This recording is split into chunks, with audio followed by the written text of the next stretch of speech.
Good morning, Dog Nation. I'm Brandon Adams, and this is DawgNation Daily, the daily podcast for Georgia Bulldogs fans, presented today by Serve Pro. You know the deal.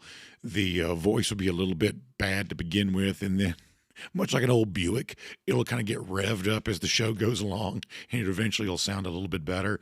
That's just kind of what it is these days, and we're fighting our way through it. And we're going to celebrate with a great show today. Obviously, still looking back on a terrific win for Georgia against hated rival Florida. That's fun. Stiff road test at Mississippi State on Saturday. A little bit scary, maybe. We'll talk about that. And tonight, for the first time here in 2025, the College Football Playoff Top 25 will be released. I don't know that I am as on guard for controversy this week as I have been for a lot of these, maybe in the past year, certainly last year. We'll talk about why that is.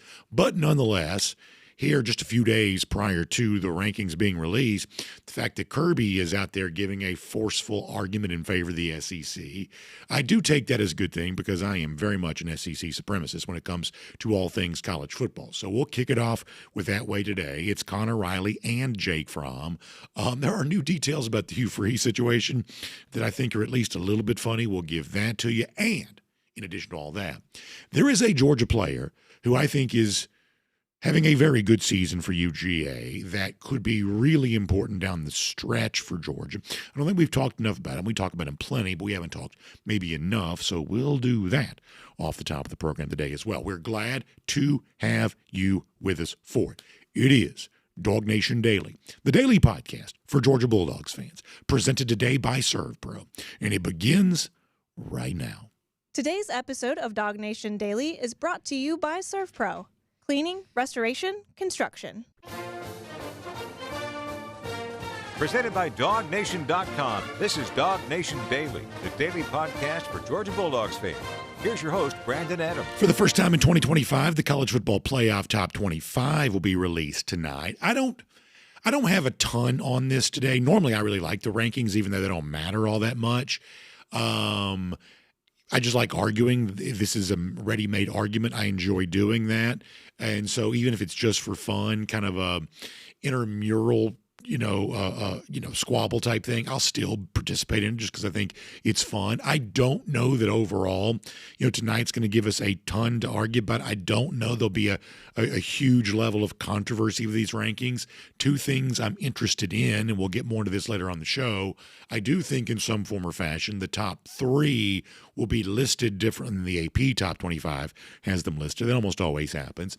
I'm a little curious to see how the two-loss teams are handled for reasons that I'll get into maybe a bit later on. But for the most part, I'm not that into it. If you're watching on video, you see the current AP Top 25, Top 10. I think what we'll see tonight will look at least a little different than this, and we'll get into why that is a bit later on. But even in this world in which I'm not quite as girded for controversy as I would have been a year ago in the first year of the 12-team playoff or all these previous years, there is still a belief that I hold fast to, and I am unapologetic about it. I just think the SEC is a completely different brand of college football compared to the other leagues. And the fact that the Big Ten has won the last two national championships doesn't change my mind on that at all. Look, I totally acknowledge that in a head-to-head matchup, anything can happen. If it couldn't, we simply wouldn't watch. So, of course, if the SEC, whether it be my favorite team, Georgia, or another SEC team, plays against some team from some other league, occasionally those teams have a chance to win, will probably win. Otherwise, what's the point of even playing the games?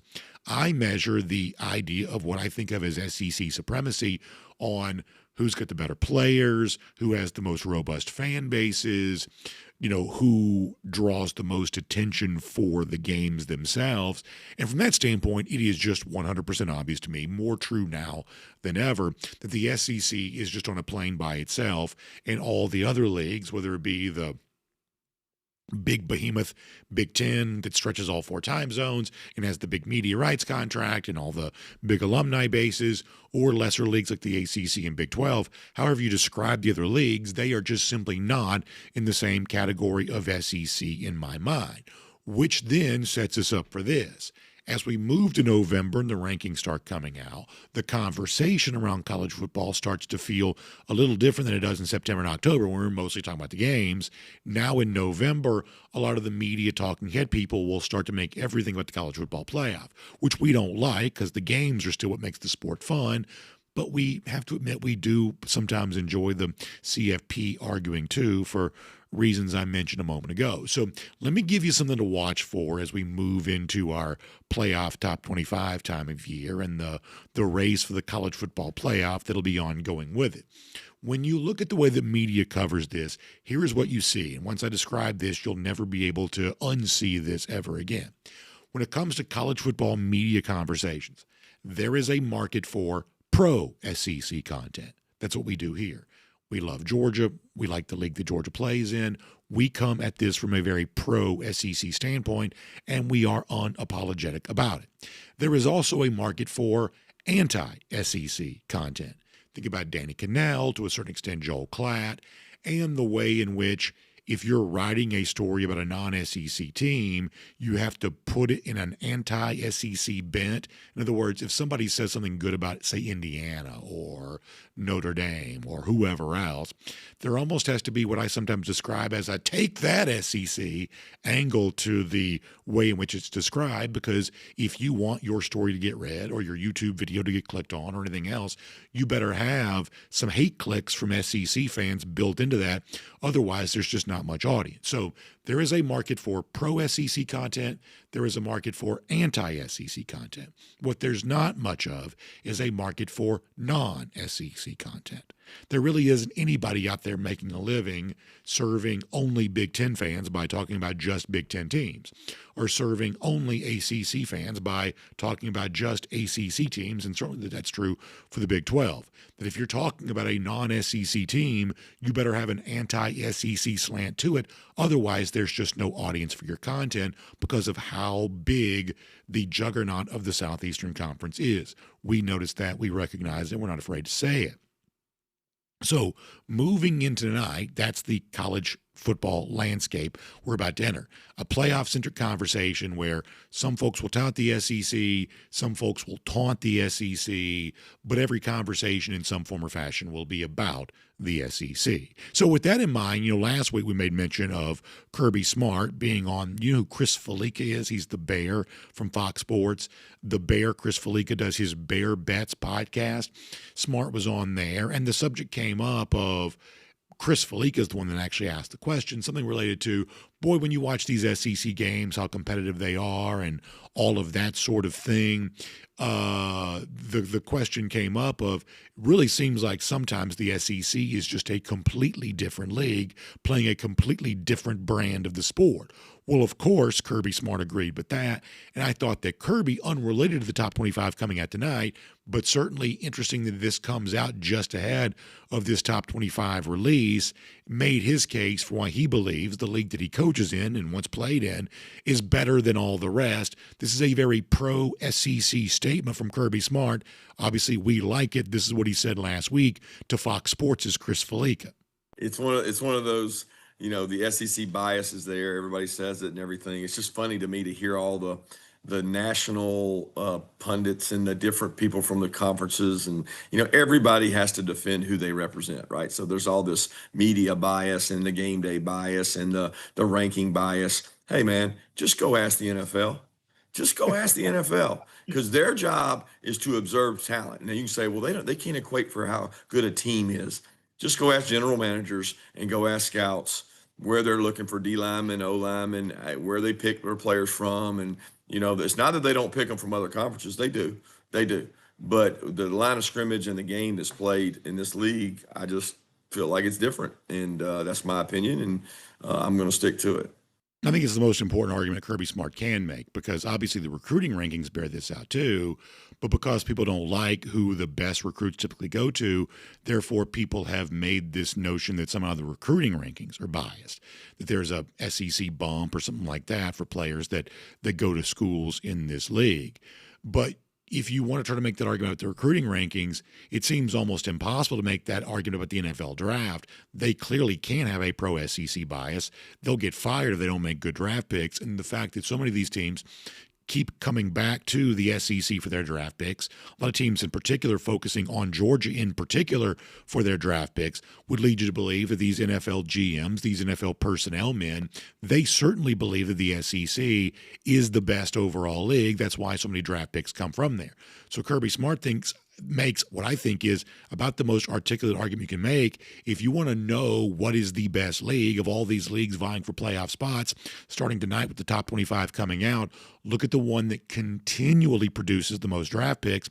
That will tell you everything you need to know. And we also believe because of that, it produces a better brand of game that more people want to watch. Speaking of Chris Felica, I'll give you a quick number from him that he put out yesterday.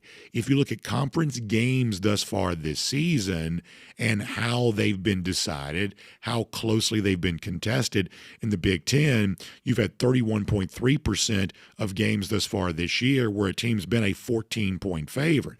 In the SEC, just 4.7% of games have had a 14-point favorite, meaning the expectation of these games is that they'll be far closer. Same thing when it comes with double-digit favorite. Just 20.9% of SEC games have had a double-digit favorite, whereas 37.5% of Big Ten games have had a double-digit favorite. And then when it comes to ranked matchups, just 10.4% of Big Ten games thus far this year have featured games in which both teams were in the top 25, whereas in the SEC, almost a full third, 32.6% of the league's games thus far this year have been ranked matchups. So you've got ranked matchups, closely contested. People want to watch them. 9 of the top 10 highest-rated teams on television thus far this year have been from the SEC. And so therefore, whatever the top 25 says tonight, we just think the numbers overall back up that the SEC is a far better league and a far more entertaining league than anything else that college football is throwing at you. But even if we acknowledge that, the reason why that feels less relevant right now than maybe it did in previous years is because Georgia's got its hands full in trying to navigate this. Georgia's trying to figure out, okay, well, I'm glad people are watching these games on TV, and I'm glad that people are having a good time with this. But once again, on Saturday, Georgia's having to fight down to the wire to win a game, this time against a hated rival. But it's been, top 10 Ole Miss before that, hated rival Auburn before that, on the road against ranked Tennessee before that. Georgia's having to fight through all these closely contested ranked matchups and highly anticipated games, and it's doing so right now, but it's also doing it week after week by the skin of its teeth. What are we learning about Georgia through this process? Well, that's what Kirby Smart was asked yesterday. In this league that's better than all the rest, playing games more entertaining than all the rest, because so many of them are so closely contested, what's it like to be in this? And is your team getting more comfortable going through all of this? I thought Kirby gave an interesting answer to that yesterday, and this is what he said. I don't ever feel uncomfortable in a game based on the score. I'm uncomfortable in how we play sometimes, but it's not about the fourth quarter, the first quarter, the halftime. It's not about the score because we really don't make it about that.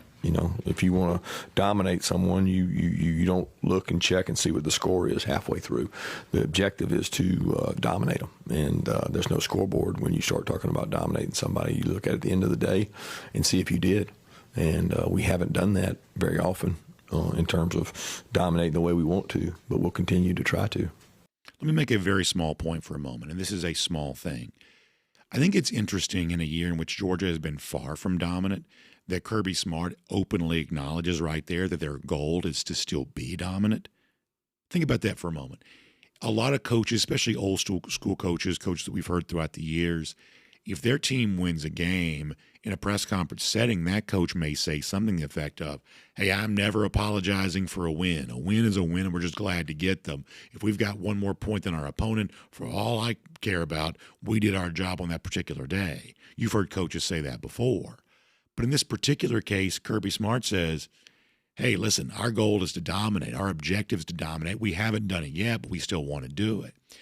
And this is a small thing, as I said before, but what that leads me to believe, if Smart acknowledges dominance as an objective, even though his team hasn't done it, he still believes that's a possibility. So to spin this back to, wherever Georgia's ranked tonight. It's going to be somewhere in the top 10. Ultimately, whether it's 6th or 9th or somewhere in between, probably doesn't matter all that much. But for a team that's going to be ranked where it is because it's winning games, but still some skepticism about whether or not they can advance from there and maybe actually win the national championship because they're not dominating the teams they play like a typical national champion might do. The fact that Smart openly acknowledges that that's still their objective, that would lead me to believe he still thinks that might be a possibility. And that's a goal that they might be able to achieve. And I said it going into Florida, it didn't happen. I'll say it going into Saturday against Mississippi State. We'll see if it happens. If Georgia does in one of these games that's coming up, win with a little bit of margin, find a way to win by a couple of touchdowns, find a way to win by double-digit points, find a way to not really be sweating in the fourth quarter, that's a pretty strong indication that Georgia, as the calendar turns to November and teams prove what they're all about, that would be a pretty strong indication that Georgia's maybe ready to show the world what it's all about, and it really is a championship contender once again. But make no mistake about it, going to Mississippi State this Saturday, much like Florida a week ago, it's not going to be easy. Point spread suggests that. The conversation around the game suggests that. Mississippi State just got a conference win this past Saturday. That gives you an indication of that if you had this game circled as an easy one before the season began, erase it now, because this year in the SEC, there are no easy ones. And Smart, to his credit, pointed that out yesterday about the challenge that Mississippi State brings into this early start in Stark Vegas on Saturday. Here's Kirby Smart again. Another week in the SEC, as we all know. Really good opponent, Mississippi State. Jeff, I know well, and a good guy, and done a great job with their program. The energy, enthusiasm coming out of that programs, you can see it in the way their kids play. They got no quit in them. These guys have competed. They have been in every game they've played. They have upgraded the talent level since he's been there. You look at the group he's put together defensively, offensively, and special teams. They got really good players all over the field. Our guys are going to be up for a great challenge this week. We're going to their place, and when you play on the road in the SEC, trust me, I played a lot of years and coached a lot of games at this place. It's a tough place to play. They have great fan base, and Jeff and his staff have done an incredible job. So let me sum this up by making 2 points. I expect Saturday's game for Georgia to be like most of the games have been. Another one of these games where it's probably having to play for 4 quarters. It's probably having to fight to win. Hopefully it'll make it look a little easier. But the honest truth is Mississippi State's pretty much fought everybody that it's played. I think in a home game atmosphere on Saturday, they probably fight again. If somehow Georgia makes it look a little easier, that's probably a pretty strong indication of what Georgia is becoming as we get ready for the next phase of the season. And to finish off where I started when it comes to the overall nature of the SEC, if Mississippi State represents the bottom of this conference, then I think that tells you a lot about what the SEC is. Think about in the Big Ten, where the bottom of that league is like a Purdue or a Michigan State or maybe a Wisconsin this year. Is anybody worried about going to those stadiums? Does anybody view those stadiums as, oh, you better be careful? But there'll be a lot of talk this week about Georgia. You do need to be careful at Mississippi State, and Georgia probably does. And that, to me, is a reminder that whoever it is that comes out of the SEC, the top team that wins the league, the 3 or 4 teams that emerge as the true playoff contenders, they just simply are more battle-tested. I hope it's Georgia. I hope it keeps winning games. I hope it proves something on Saturday. But in games like the ones the Dogs are about to play, I think it's a pretty strong indication of exactly what the SEC is. Thus far, Georgia's been handling these tests week after week after week, finding a way to win, even if they're not quite dominant. And on Saturday, it's going to be their job to do that again. And if they do, we think when it's all said and done, this college football playoff race probably takes care of itself. My name's Brandon Adams, and this is DawgNation Daily. Daily podcast for Georgia Bulldogs fans, presented today by ServPro. We are glad you were with us, however you get to us today, live on video, 10 a.m., on demand after that, Radio Athens, Sports Radio 960 Ref, podcast wherever you find them, including the world-famous DawgNation.com. Just thrilled that you're here. Great to have you here today. Big thanks to our friends, by the way, at ServPro, who make it all possible. You know, we call ServPro restoration specialists, and this is what this means. When it comes to major cleanups, because I would say the most common things are fire, water intrusion, sometimes it's weather-related catastrophe. It really could be almost anything. You have all kinds of situations like that at the home you live in or rental property that you depend on for your passive income, or maybe your business is housed in a warehouse, you have commercial property, something like that. All of these things are things where you can have damage. You can have something occur, and when it does happen, you want that mess cleaned up. But let's face it, oftentimes this is the sort of thing you can't really do yourself because it's just too substantial. And frankly, it's almost emotionally overwhelming. Well, that's where our friends at ServPro step in, because you want to blink your eyes, snap your fingers, and make it look like it never even happened. Well, it's not quite as easy as a blink and a snap, but ServPro can do it for you. They can get your property restored to its previous condition, looking like it never even happened. That's the kind of work that ServPro's been doing for a very long time. I'm talking about large-scale jobs where the mobile command center shows up and manages the entire thing, or smaller-scale situations where it's maybe just your home, but it's still a big deal to you, and there's the mess physically that's got to be cleaned up. There's also the mess of dealing with insurance companies and things like that. And ServPro knows how to do that there too.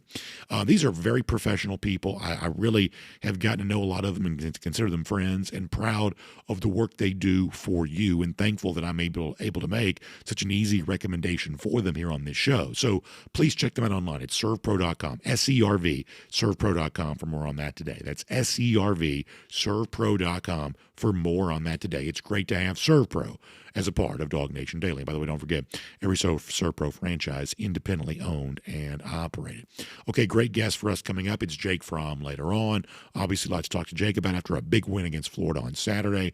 And it is Connor Riley coming up in a moment. But prior to that, let's get ready to go around the doghouse here today, poured by our friends at Mercier Orchards Hard Cider. Now, we just did a whole big thing a moment ago about, hey, close games for Georgia, you're going on the road, big challenges there, and all that goes along with that.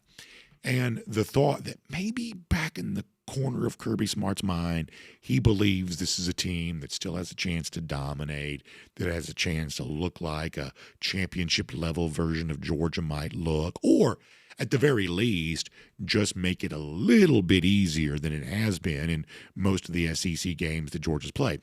We're happy when Georgia wins, but as a lot of folks have joked with our DawgNation post-game call-in show conversations, maybe it'd be better for our hearts and our psyche and our well-being if some of these games were just a little easier for Georgia. Well, let's ask ourselves this question for a moment. If it does get easier for Georgia at any point, what exactly does that look like? Well, I think that Saturday's game gives you a bit of a clue.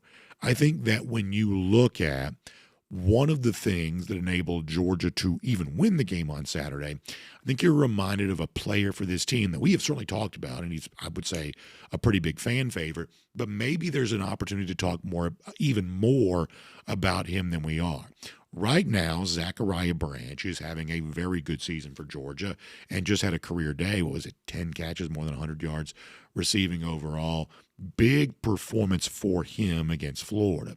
And if you want to think about the best of the Georgia offense the rest of the season, more of those kinds of moments for Zachariah Branch, we think would be a big part of the equation for Georgia.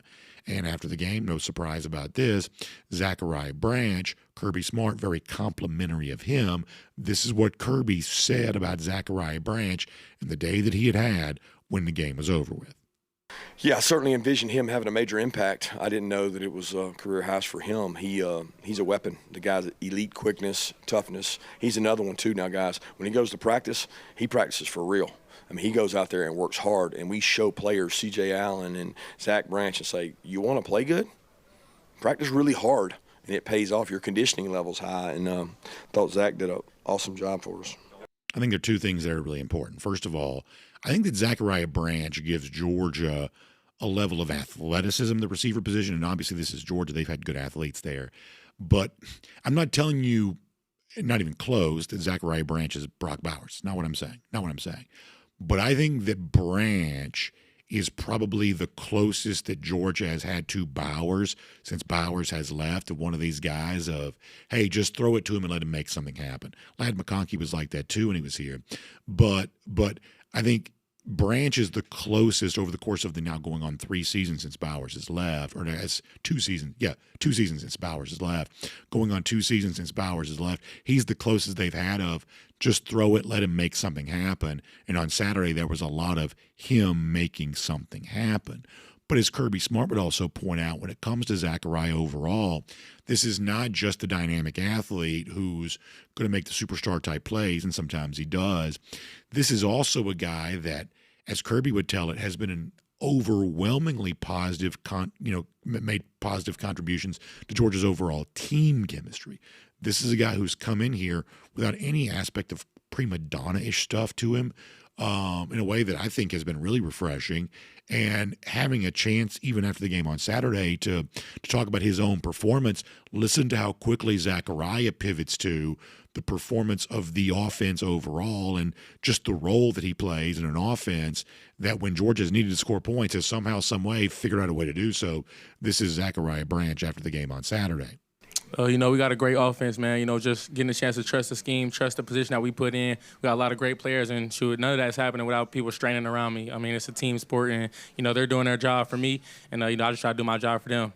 It's easy to say that kind of thing. You're trained as a player almost to pay deference to your teammates. But there's something about Branch's words there that do come across as believable to me. He was obviously also excited for his brother Zion Branch, who got a chance to make a big contribution on Saturday too, which was fun to see, even though it obviously came because of KJ Bolden's ejection. The point is, though, if Georgia eventually does win with margin, let's say it makes it look a little easier against Mississippi State, or maybe it handles Texas, or maybe it's the Georgia Tech game. If Georgia finally does display evidence that it's turning a corner, and maybe it really is ready to take another step towards a championship, I think a guy like Zachariah Branch is one of the guys that go a long way towards leading to that. This is a dynamic athlete. He is a potentially big-time playmaker. And somewhat quietly, although consistently, Zachariah Branch is showing up that way for Georgia right now, and we wanted to make sure we gave him some of the credit he deserves. And that is around the doghouse. It's poured today by our friends at Mercier Orchards Hard Cider. I love the fall time of year, especially when you get to what is right now the actual fall time of year. I really enjoy that. And when it comes to our friends at Mercier Orchards Hard Cider up there in Blue Ridge, Georgia, this is a wonderful time to go up there during the apple picking season and see one of the most gorgeous places you can go in the late fall. That's up there in the North Georgia mountains. A couple hundred acres stretch across those mountainous terrain there. That's where they grow the apples and the other fruits that Mercier Orchards is famous for. And it's a wonderful experience if you've never had it. And it's the place where Mercier Orchards Hard Cider, where the fruits are grown, where the beverages are made, and eventually brought to you wherever you happen to be. And if you've not tried Mercier Orchards Hard Cider yet, this is a great time to do so. It is delicious. I think it's a really fun category of beverage. I wasn't all that familiar with hard ciders before I tried Mercier Orchards Hard Cider, but one taste and I was hooked. I like sweet beverages. I do. There's a great sweetness to some of the Mercier Orchards Hard Cider that I think is really enjoyable. Some of you like a more tart flavor, and they've got that too, and really everything in between, because they use the apples and other fruits. They blend them together in such a really interesting way. So if you've not tried it, it's a great time to do so. And if you go looking for it and you don't find it, my encouragement is to ask your local supermarket, your favorite beverage store, even at restaurants. You can get it on tap too in a lot of restaurants. And oftentimes what you find on tap is a little bit different than what you're going to find in the stores. It's a great thing to explore and just try as many varieties as you can and decide, hey, what matches is it palate? Is that the right word? What matches my palate the best?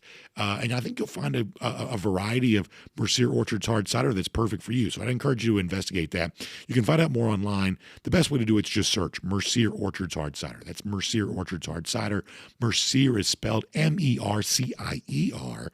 Mercier Orchards Hard Cider. I love having them part of DawgNation Daily because I love locally grown companies right here in Georgia, and that's what they are. That's why I'm so enthusiastic about our audience supporting them, because they grow the fruits here in Georgia, including these delicious apples. They make that into this wonderful beverage that's a really fun part of your tailgate or your holiday celebrations or whatever you have going on. I want you to check out Mercier Orchards Hard Cider today. Great to have them as a part of Around the Doghouse. Okay. It is Jake Fromm later on. We're looking forward to that. And now, on what happened against Florida, what will happen against Mississippi State, maybe a little top 25 in between. Let's talk to Connor Riley here today, DawgNation Daily, presented by ServPro.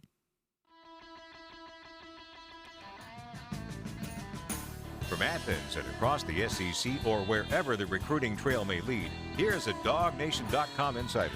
Let me ask Connor Riley what I just said, because this just sort of popped into my head.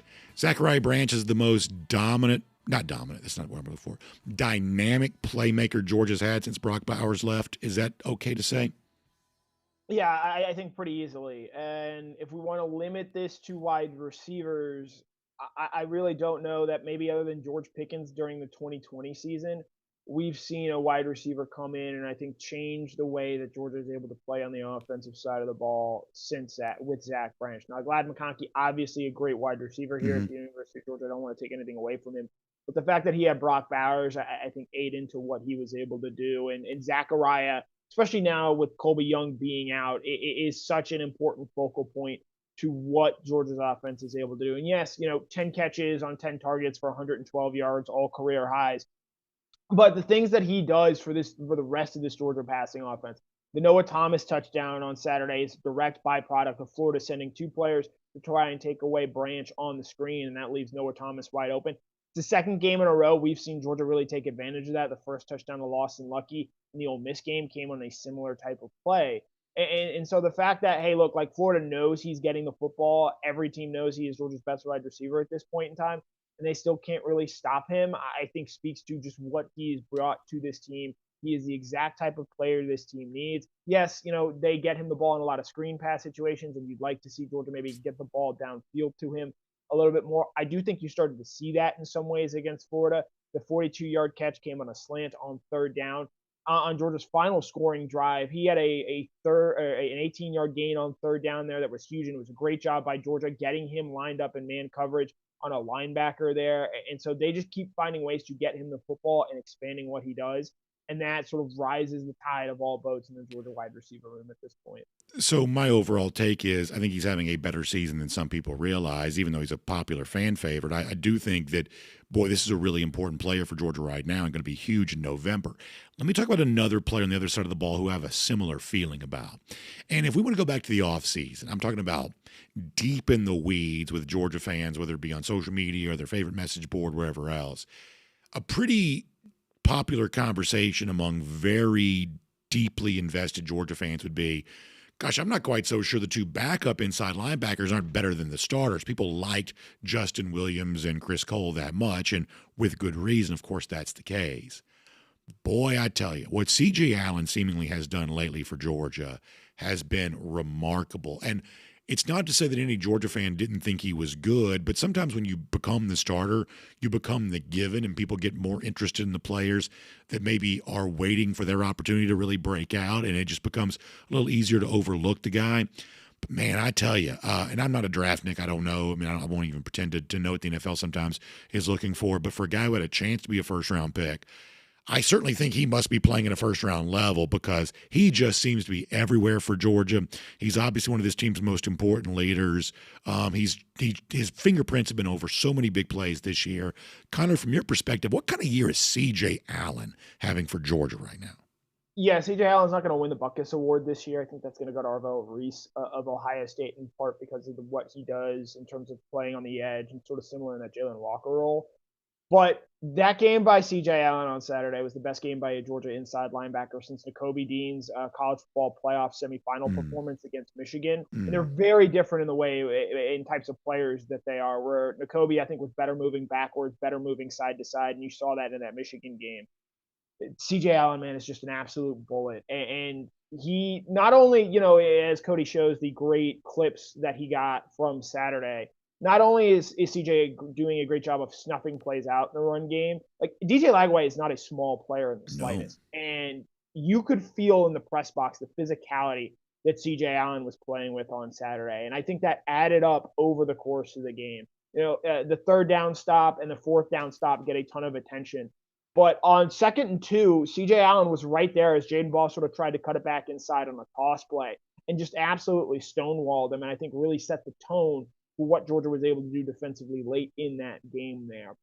He's not going to be the Buckus winner. Maybe he'll end up being a first-team All-American, but I think because of the fact that Georgia's defense is seemingly taking a step back from the national perception, and they rightly have this season, I'll be interested to see if he can make any first-team All-American type lists. But in terms of true traditional off-ball inside linebacker play, I don't know that there's anybody better doing it right now than C.J. Allen. A career-high 13 tackles against Florida. and was really just so important for what they were able to do on Saturday. And I'll tell you this, I saw him obviously at our bowling event the other night, the Chick-fil-A Dog Bowl with Mark Rick. In person, man, no pads on. He's stout. I mean, he's like a linebacker at Georgia. That's not breaking news to say that. But my goodness, man, he's got a little extra something to him here too. I just think he's an incredibly impressive player. Incredibly impressive. And he's just continued to get better this season. And we talked, and look, I wrote about going into the season, the idea of, that third year in the Georgia system. That's really when you see guys make leaps and take steps forward. And I think Raylan Wilson, to give him a little love here, has done that as well for Georgia. And there's a reason those two guys are Georgia's best two inside linebackers. But I think C.J. Allen in particular, really, since that Auburn game, you have seen him take strides forward and become the best and most important player on this defense. He sets the tone for this group. And yes, it's not where they want to be in terms of, sacks, turnovers, disruptions. But Allen is the guy that's ripping out balls like he did against Kentucky.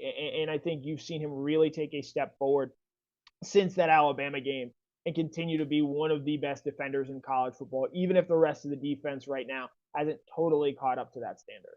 Okay, I want to ask you about this as we shift our attention to Mississippi State for a moment. This is a very small thing. It's kind of a subliminal message, if it's a message at all.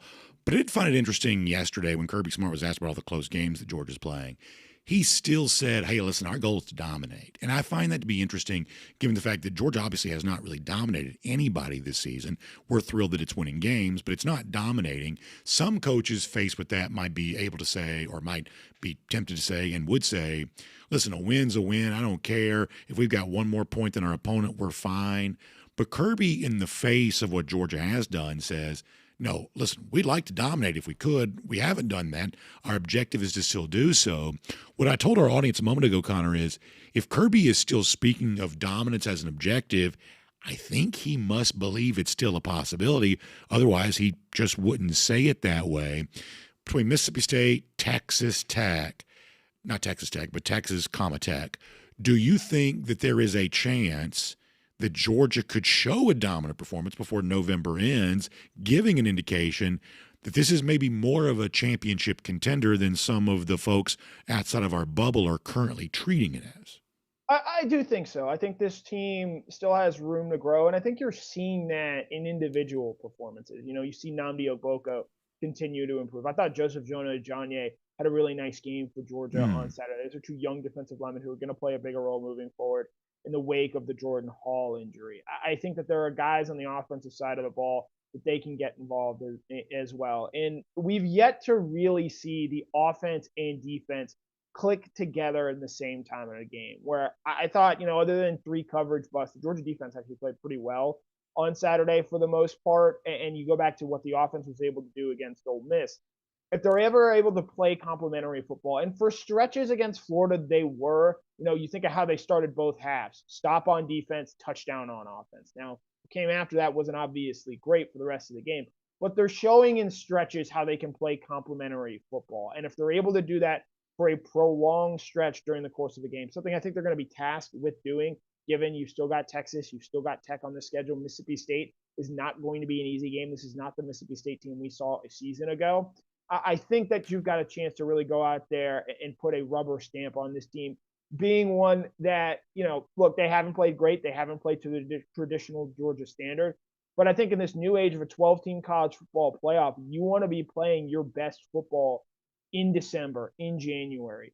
We haven't yet seen Georgia's best football, in my opinion. Now, we may never get there, but I think we've seen enough growth moments from certain individuals on this team to think, hey, there's still room for this team as a whole to collectively come together and sort of do what Ohio State did a season ago in the college football playoff. Yeah, I think that's fair. So top 25 comes out tonight from the College Football Playoff Committee. I said off the top of the show, I'm not that fired up about this now. I'm looking forward to being with you and Kaylee Manziel on video tonight. We'll talk about the rankings, and I'm sure I'll find something to get worked up about. But overall, I really only have a couple of ideas in mind of what I'm even looking for from tonight. I'll mention those later on, but I'll give you the floor right now. Is there anything that you are interested in seeing tonight, whether it be related to Georgia, related to the SEC, or just anything? What is on your mind ahead of the first CFP Top 25 coming out tonight? To me, the biggest thing is the new strength of schedule metric that they supposedly took into consideration, or want to take into consideration with this, because like, look, Ohio State and Indiana are going to be the top, are going to be near the top. Maybe there's a world where Texas A&M moves ahead of Ohio State because I think A&M might have better wins to this point. But you look at those SEC teams, and how do they consider them in conjunction with, say, the ACC teams? Because there are a lot of one-loss ACC teams at this point in time: Georgia Tech, Louisville, Virginia. How does the College Football Playoff Committee stack them up with a one-loss Alabama, a one-loss Georgia, a one-loss Ole Miss? Because look, Big Ten fans can get mad as they want. The football is just better in the SEC. There are better athletes. There are better teams. I think if you put Mississippi State in the Big Ten, I think they're better than a team like Nebraska and maybe even a USC as well. We've seen them we've seen them beat Arizona State earlier this year when they had Sam Leavitt, their starting quarterback. So I think that I'm interested in seeing, does the College Football Playoff Committee change anything with what we saw a season ago? Or are they simply just looking at losses and counting from there? Because if it's the latter, that's going to be pretty disappointing. It's going to make, I think, for a very unfun month coming up with these ranking discussions, especially when it comes to the SEC. And especially when you factor in moving forward that the SEC sort of cowardly took the stance of, oh, we're going to go play 9 games, which is great for fans. It's better matchups, it's more entertaining. It's going to be more difficult to get SEC teams into the college football playoff at the end of the year because they're playing an extra conference game, and thus they're beating up on each other, and they're not necessarily going out of conference and playing and proving they're a better team than the teams in the ACC, the Big Ten, the Big 12. Connor, really interesting thoughts. Look forward to being with you on video tonight. You'll obviously have coverage from Athens today, too, hearing from Georgia players, getting ready to go on the road in SEC play for the final time. And my gosh, that is so hard to believe. This season has flown by, as they all do. Connor, thanks for being here today. DawgNation Daily presented by ServPro. We'll look forward to talking to you soon. Yep, as always, it's a pleasure. Let's take a look around the rest of the league. This is SEC Through. So let me just say this before we move on in our SEC Through, piggybacking off what Connor just said. So I had a conversation not too long ago with a very important person connected to the SEC. And this very important person connected to the SEC told me something I was a little bit surprised by. Because I told this person that I did not believe that the College Football Playoff Selection Committee would, no matter what they said, would take the strength of schedule stuff seriously, because I didn't say this way, but in my mind, I just don't know they have the capacity to do that. There was the video that came out yesterday of them all hanging their hat on do you see this social media thing? They're taking their hat off and hanging on a hat stand as they walk into a room. Just weird, corny stuff like that. I just don't trust the committee. I don't think they think and talk about college football the way that we all do. I think in many ways they ruin college football. So I don't trust them to get really anything right. But this person, deeply connected to the SEC, very much a power broker, said that he did think that the committee was going to use the strength of schedule stuff, and essentially suggested they better, that the SEC is really going to hold their feet to the fire to take the strength of schedule stuff more seriously. So from that standpoint, we will see if that's the case, and I'll have some more thoughts on the committee and the rankings tonight in just a moment, and we'll also bring on Jake Fromm here too. Prior to that, before we do our SEC Through, let me remind you about the big event coming up really just 2 Thursdays from now. We're going to call this DawgNation on Tap. Great experience coming up there. We want you to be a part of it. It's Thursday, November 13th at the Terrapin Beer Company in Athens, the terrific brewery, one of the real landmarks in Athens. People love the craft beer scene in the classic city, and obviously Terrapin Beer, one of the craft beers that made it famous, really our favorite. We love Terrapin beers, and I know you do too. I know you're going to want to enjoy that with us coming up 2 Thursdays from now, Thursday, November 13th from 6 to 9 p.m. DawgNation folks there, special guests going to be there too, and someone's going to get a chance to win a pair of tickets to the big game that Saturday. You know which one that is for Georgia coming up that day. Going to be an awesome opportunity. There's free food courtesy of Cercheros. Your first beer that night's complimentary courtesy of Terrapin. So the only thing we're asking for, it's a totally free event to attend. We are going to ask you to RSVP. So simply go to DawgNation.com/on-tap to RSVP for that today. That's DawgNation.com/on-tap to RSVP for that today. Big event, chance to win tickets to the big game that Saturday. enjoy some special guests, hanging out with Dog Nation. We'll have a live Q&A that night, a lot of fun. That is what's going to come up. Now, let me talk here on our SEC through about the top 25 slated to come out tonight. Here are two things that I'm interested in. Thing number one is the committee typically, and this is going back to the old days of the 14 playoff, going back to the first rankings that came out way back in 2014. They like to, in their first rankings, do something a little bit different than the AP top 25. I've always jokingly said, like you were in high school, you copied off somebody's paper, they gave you their paper and said, just don't make it obvious. That's kind of what this feels like to me. They, for the most part, are very close to the AP top 25, but they make just enough changes to make it at least a little bit different. And I believe those changes will be at the top. In other words, you know, you've got Ohio State, Indiana, Texas A&M almost certainly coming in at some, version of the top three, but I do not believe that Ohio State will be ranked number one by this committee tonight. I believe it'll either be Indiana or Texas A&M ranked number one. And to give you an idea of why I'm not quite as fired up for this as I've been in the past, last year, I'm like a lot of people, complaining about Indiana and mad about Indiana, felt like Indiana was unfairly propped up. For the most part, I believe that was true. But I feel a little less strongly about that right now. Indiana's mostly dominating the teams that it's playing. There's the weird hat video. If you're watching a video, like, this is so corny and just weird. Do you trust these people? I wouldn't let these people decide where to cater my tailgate, much less the actual, teams that are supposed to be playing the playoff. I'd rather have 12 people in the phone book deciding it than whoever those guys were hanging their hats on that hat stand. That's just weird. But the point is, if Indiana gets ranked number one tonight, I'm actually not going to be that mad about it. I'm really not, because Indiana's mostly been blowing up the teams that it's playing. Plus, it went on the road and won at Oregon. That's the kind of thing that Indiana did not do last year. So for now, if they're ranked number one on the heels of that kind of win, so what? That's fine. If they're supposed to be there, they'll stay there, and if they're not, they'll come down. I do think there's a chance that A&M does get the nod over them for the strength of schedule reasons we mentioned a moment ago. Plus, A&M has already gone to Notre Dame and won. And Notre Dame with 2 losses is a team that I think is still very much alive in the college football playoff race. And so A&M, with its own strength of schedule, plus the win at Notre Dame, it would not surprise me if they get the number one nod for that because of the respect the committee still has for Notre Dame, which also keeps Miami alive in this because Miami with 2 losses also beat Notre Dame too. In other words, I'm interested with what happens at number one overall. Is it Indiana? Is it A&M? I believe it'll be one of the two. I don't believe it'll be Ohio State. And how are the 2-loss teams treated? Because that's going to go a long way towards telling you where the line is that we cut off for who can and cannot make the college football playoff. In other words, do we get any kind of clue tonight if a 9-3 team, such as, say, Texas, could still make the college football playoff, or maybe Tennessee? Is there a 9-3 team that could make the college football playoff? Do we get a hint about that tonight? That's what I'll be somewhat looking closely for, but it's going to be hard to tell on the basis of just the first rankings. I was going to do something on Hugh Freeze. Let me save that. We'll do that before the show comes to an end. And for now, let me call that the SEC through, and we'll get ready here on DawgNation Daily to do a Kroger Fresh Take as we get ready to bring on Jake Fromm here today to talk about all the big things going on with Georgia coming off of a terrific win against Florida here right now. Jake Fromm, Kroger Fresh Take here today. Jake, appreciate your time. Glad to have you here. Obviously, Georgia goes out and gets a great win against Florida on Saturday.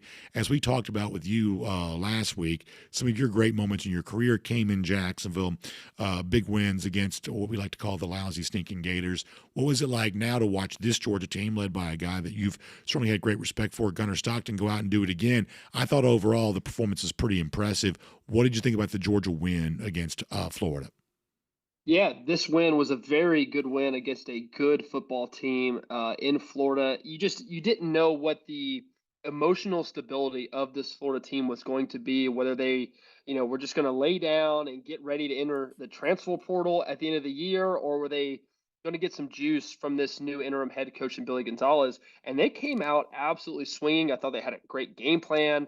Looks like the play calling was really good. And man, they were let's just talk about that big chunk play that ended up being incomplete. Yeah. Like, hey, if they catch that ball, we're talking about a different outcome. But as far as this Georgia football team is concerned, man, I loved the starting fast and scoring on the first drive of the game, which was awesome. And it kind of gave you a heart attack in the middle of the game. But hey, fourth quarter comes around and this team just finds a way to just scratch out a win. And I think that is so important in this team of when they are faced with a ton of adversity and all kinds of different situations, they just find a way to win. I think that's going to be so important into the second half of the season, whether it gets a little bit colder, start talking about playoff football. That just becomes so vital for a team to have success when they've been trialed and tested through the fire, and finding ways to win really shows up. On the Chauncey Bowens touchdown run, Gunnar Stockton was credited by Kirby Smart of recognizing the need to make a change in the line of scrimmage, as Gunnar said, shifting from one running play to the other. In your Georgia career, this is something that you were also thought to be really good at too. And listen, it'd be very easy to put this over my head. So, I mean, obviously, I want, make this as conversational as you can, but what is a quarterback seeing there? And what is it like to recognize one thing, make the play call switch that ultimately results in what was frankly a pretty easy touchdown run? So clearly it was a great read by Gunnar, but give me an idea of what you would have seen there, what Gunnar would have seen there, and just exactly what that's like for quarterback making something like that happen. Yeah, it's a great question, Brandon. I cannot believe that I'm about to just divulge secrets here, but man, that's a bread and butter play of Georgia football since I've been there. Just tight zone away from pressure. Gunnar saw a little bit of pressure, and the offensive linemen know, the running backs know that, hey, when Gunnar makes this check from this way to that way, hey, Gunnar is expecting pressure. The offensive linemen know. They know the defensive linemen are moving in their gaps, and it's up to the offensive line to, quote unquote, pry these guys out of their gaps. That's exactly what happened, man. Drew Bobo is fantastic. And when you're able to pry and keep a defensive lineman, because he's moving because of the pressure, to keep him out of that gap, it just creates creases. And Chauncey Bowens, man, he got the call and he took it to the house. And that is just exactly what you love and what you need from a quarterback who has a ton of experience, from an offensive line that's playing very cohesively. And man, just being able to see that, make that check with a ton of conviction and decisiveness, and it benefits the team all around. Let me see if I can word this question the right way. What level of decision making is that? Is that at the level of elementary school arithmetic? Is that trigonometry? Is that calculus? Like, what level of quarterback decision making is recognizing that and shifting into the right play? Yeah, I wouldn't call it calculus. I would, call it mid-level algebra. Okay. I mean, all that is just seeing a pressure and being able to get to your list of plays that that they want. The coaches have talked about throughout the week that, hey, we think this is going to be a good play away from this certain look. It just comes down to Gunnar being able to see it with his eyes and being able to have that data in his head. Hey, I've seen this look before. I know what they're doing. And then for the offensive line to go out and execute it. So it's not overly complicated, but it does come down to being able to see and then have the conviction to make that call, because you're going from a good call that Coach Bobo dialed up to possibly even a better call. So it's just a lot on Gunnar's plate, and being able to see it just really makes it happen. I thought it was really funny that Gunnar got so much attention for taking the knee at the end of the game, because I think for a lot of us who are like deeply entrenched in Georgia football, we almost expected that to happen because he'd gotten called out for it in the Auburn game, even though that was the great moment. Kirby said, "We don't want you to do that." And so once I saw him break free, I know that sounds like a likely story, but once I saw him break free, I really did assume he might take the knee, because that's exactly what he was told to do in the last game. It is funny, though, that to me today, even though he's been having a great season at quarterback, he's far more famous with fans outside the Georgia fan base than he was before, because so many people gave that moment attention because of the gambling angle and the point spread angle. And Gunnar doesn't really seek that level of attention. But, Jake, it is really funny to me how much more famous he is today because of the way that he took the knee. And it ended up kind of being the perfect punctuation mark to the game of, Georgia's going to beat Florida and just take a knee right there at the goal line, which was almost the ultimate sign of this game is over. It's just funny to me the level of attention that he got for that, when obviously I don't think the average fan knows what a big deal that had been for Georgia in a previous game earlier this year. Yeah, no doubt about it. Gunnar definitely broke a bunch of gambling hearts that day, and I think what was even more cool than Gunnar taking a knee was Oscar taking a knee as well. But it shows that the entire offense knows the situation. They're just playing above board. There's so much more wherewithal of the situation, and that's, to me, that's just the makeup of a good football team.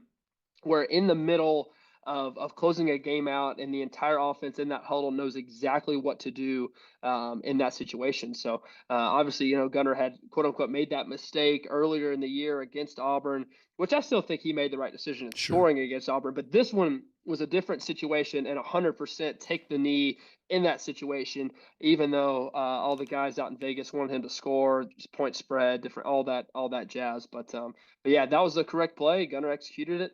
And man, there's no better play in football than victory. And I guess the thing that kind of stood out to me about it was it looked like he was having a lot of fun in that moment. Obviously, as you said, Oscar taking a knee with him. They were clearly having fun together. And it made me think that if you want to go back to the beginning of the season when there was the encouragement of, oh, Gunnar, let it rip and go out there and trust yourself and trust your teammates and whatever, and, grow into the confidence that the role requires.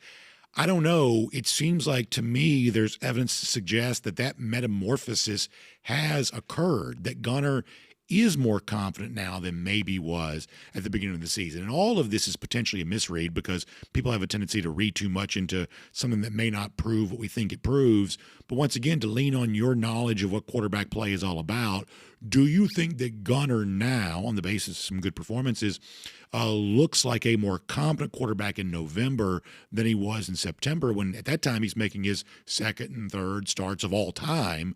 Do you think he looks like a more competent quarterback now? Yeah, absolutely. There's a ton of growth that we've seen. There's a lot of maturity. I think his body presence says a ton. He just seems so much more comfortable out there.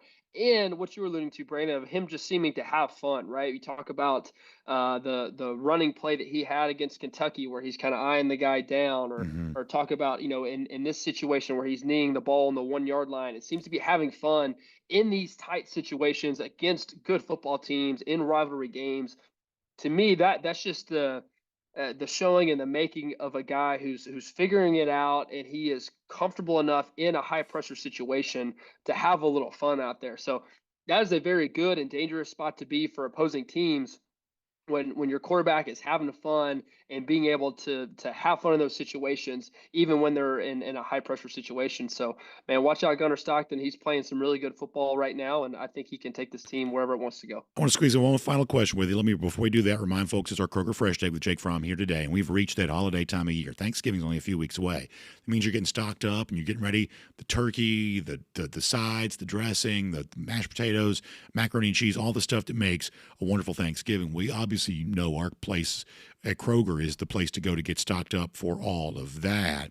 And as you're enjoying this great time with your family and friends, don't forget Kroger is a wonderful place to be to enjoy the best of this holiday season and have more time for the things you love. Become a Kroger Boost member. You'll get free grocery delivery, free pickup. That means if you get that turkey for Thanksgiving delivered to you, it's going to come in that refrigerated truck. That means it's going to show up exactly the way it's supposed to, fresh, just the way that it's supposed to be. That's what Kroger's all about. Also, on the stuff that you're already buying at your local Kroger, about twice the fuel points, extra savings there when you become a Kroger Boost member too. So check out more online. It's Kroger.com/boost for more on that today. That is Kroger.com/boost for more on that today. We love having Kroger as a part of our Kroger Fresh Take with Jake Fromm every Tuesday here on DawgNation Daily. All right, Jake, I'm pretty sure I asked you this last year, but it's a fun thing to talk about, so I'm going to ask you again. So when I think about the opponent that Georgia's about to play on Saturday, the memory that always comes back for me, the great flea flicker to begin the game in 2017, when you were really, that's your first home start. I mean, no second, whatever it is, early in your career. First SEC start. First SEC start, that's right. Early in your career, for a Georgia team that had not really been doing a lot of razzle-dazzle like that in the early days of Kirby Smart, but it was a great start. It was a dominant game against the Mississippi State team that's coached by Dan Mullen. A lot of people thought, oh, it's going to be a sneaky upset pick or something like that. But from the word go, Georgia was just ready for it. So do you mind taking us back through that moment for you, Mississippi State 2017, your first SEC start, and when you knew you might run it, what it felt like to execute it, and what it's like still very early in your career to get the big roar from the home crowd because of the way a play like that was executed? Yeah, man, it was put in at the beginning of the week. Everybody was super excited about it. We repped this play ad nauseum, had it all figured out. Almost gets pulled later in the week, kind of Thursday, Friday. I don't know if it was an incomplete or something wrong with the pitch. But anyway, man, we got it back in Friday night for the game, and everybody was super excited. We were trying to single out one of their safeties, Jonathan Abrams, who had been on the team previously, had transferred to Mississippi State, and we just felt like all he wanted to do was hit Nick Chubb as hard as he possibly could. They were in a quarters look. It was a perfect kind of crack seam by Terry there, and, man, really just trying to take advantage of Mississippi State's aggressiveness. And so, yeah, man, we sailed it. We were in a formation that we ran in primarily at the beginning of the season. You can kind of get away and try to set up a lot of these kind of big shot plays. And anyway, man, we executed the play. It was a touchdown, huge roar of the crowd. Yes. I think that was just a huge start and a very monumental play in my career. And also I think in kind of Georgia football and Kirby's kind of tenure to get things rolling. And that was a big signature win for us. Completely agree with all of that. I'll squeeze in this real quick as a follow-up. Do you remember following year, now Dan Mullen's at Florida, he tried to get y'all back on the flea flicker, and it did not work, which was almost as much fun for me as the one that did work against Mississippi State. So you do remember that. Oh yeah, everybody did. Everybody on the sidelines looking around like he just tried to do it to us, didn't he? So that was a fun deal, especially when it didn't work, right? Oh my gosh. Which was awesome, and we ended up kicking that Gator tail too. So I love it. I love it, Jake. Such a great conversation. Thanks for being with us here on the Kroger Fresh Take here today. Always fun to do that. We'll look forward to talking to you again next week as these Georgia Bulldogs hopefully keep right on rolling, keep right on winning these games. Thanks for your time, and we'll talk to you soon. Yeah, let's keep it rolling. Thanks, Brandon. Sounds good. Good stuff there from Jake Fromm as a part of a Kroger Fresh Take. So let me do a couple of things here. Responding to Jake there for a moment, he's 100% right. And sometimes, I say this a good bit, it's hard to go back and put yourself in the frame of mind that you once were in before you knew what you know now. And the 2017 season is a perfect example of that. For instance, we all remember Georgia winning at Notre Dame. That was Jake Fromm's first start. But it's important to understand that in the context of that moment, that was a fun trip for those who took it. People were glad that Georgia won. But that was, and it's really hard to understand this because we just know so much more now than we did then. That was not necessarily treated as a big win. Georgia had only been 8-5 the previous year. Notre Dame, I want to say, and y'all fact check me on this because I every time now and then play fast and lose and don't mean to. I want to say that Notre Dame had been like 4-8 the previous year. So what you had was a second game of the season between an 8-5 team from the previous year and a 4-8 team. It's two big brands, but this was not top 25, or at least this was not, some big game. I guess it was top 25 for Georgia, but this is not some big, huge game where it's obvious that Georgia's going to win the SEC and go on to do these great things. That is not what the Notre Dame game was treated as. It's good that Georgia won it, but it wasn't necessarily proof of some great season. It was just a really cool road trip for a lot of Georgia fans who had not gotten the experience to do something like that. But as Jake said, first SEC start against Mississippi State. Georgia was a small favorite that day. I'm talking about less than a touchdown. It's like 4 points, something along those lines. Georgia was a relatively small favorite. But when they do run the flea flicker to begin the game, I want to say Georgia won it 37-3, something along those lines. Once again, fact check me, but something along those lines, won it 37-3. It was at that moment where I think a lot of us looked around and said, this team may be pretty good, because you realize that the SEC East was there for the taking, and that Georgia would just go on to just maul people week after week after week. But it was that game luck has it, the team that Georgia plays this Saturday, Mississippi State, the fun flea flicker to begin it, where a lot of the belief really started for a Georgia team that won the SEC for the first time since 2005, made the college football playoff for the first time ever, and laid the foundation for the success that Georgia is continuing to have. Now, let me squeeze in one more thing before we get ready to wrap up here, too, and that is, I was mentioning Hugh Freeze a moment ago. It is amazing the reporting that continues to come out of Auburn in the wake of Hugh Freeze's firing, and how much Freeze loved golf. Like, it's amazing. And it's funny to me because, I don't know, it's just this one of those things people made a big deal about. In fact, much the same way internet sleuths first discovered how much golf he was playing, there was also some internet sleuthing around. They knew he was getting fired because apparently whatever country club he plays at over there in the Auburn-Opelika area, he has a standing tee time of 1:30 p.m. every single Sunday. And this past week, the internet sleuths had discovered that the tee time had been canceled. This is sort of like if you follow the accounts online, that they know that something's up in a foreign policy sense, because if the pizza delivery shops around the Pentagon get busy, you know something's going on. There's a whole internet cottage industry built around this. This is the college football version of that, is that a lot of Auburn fans decided that Freeze was getting fired because Freeze had canceled his weekly tee time, plays golf apparently every Sunday at 1:30 p.m. That's funny in its own right. John Talty, who works for CBS Sports, had some reporting where apparently Freeze would not only play golf a lot, he would go to his local country club to watch others play golf. Like, Hugh Freeze really likes golf. Well, he's got all the time in the world to play golf as it is right now. I'll also say this. I saw where Joel Klatt said something effective, basically insinuating Auburn has no chance to hire a good coach because it's in the same state with Alabama, but it's nowhere near the same level of program. And by the way, there you go. Nice job by our folks getting some video. Every now and then I feel like we're a real show. Now, when the stream dies like it did yesterday, sometimes I wonder. But when we do stuff like this, when I'm talking about Hugh Freeze playing golf, and lo and behold, now we got, by the way, cross-hand grip on the putt. Now that we got Freeze playing golf, I'm like, maybe this really is a real show. That's very well done. Very impressive indeed. Freeze loves to play his golf, and frankly, I'm not mad at him about that. I think everybody deserves to have, a little bit of a hobby, and Freeze has got more than a little bit of a hobby. It would certainly seem on that. But the point is, Klatt's like, Auburn's not going to hire a good coach or something along those lines. And listen, y'all don't like Auburn fans. I don't like them either, but you have a right to expect something good from your program. You have a right to expect your program to be somewhat in contention. You have a right to expect just a more buttoned-up operation than Auburn's been for quite some time here right now. So I think people make too big of a deal about these buyouts and too big of a deal about coaching firings, as I've tried to explain a million times before. In the frantic pace of college football, you're going to make a lot of bad hires. The accelerated pace that the hires are made creates the need for a lot of firings.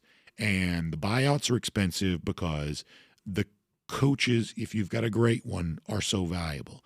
And if you don't have a great one, it's worth paying the buyout to go out and find a great one. So I think that people panic too much with these coaching searches, Hugh Freeze included. So I'll defend them a little bit on that. Now, speaking of have time and to enjoy the things you love, for some of you it's playing golf. For others of you, maybe you want to relax in a brand new hot tub outside your home. There are people near me that have their own hot tub. And sometimes in the morning, I'm leaving and going to work. And like literally in the morning, they'll just be sitting out there enjoying the hot tub, and I'm like, golly, what am I doing wrong that I'm schlepping to work here while these other folks are enjoying what I'm assuming may be a wonderful hot tub or spa from Georgia Spa Company? In fact, with 7 locations all across North Georgia, there's a very good chance that hot tub they're enjoying did come from Georgia Spa Company. And if you'd like to have the same experience, well, you get a chance to enjoy that too. They've got industry-leading brands such as Hot Spring Spas, Caldera Spas, Endless Pools, Tylo Saunas, so much more.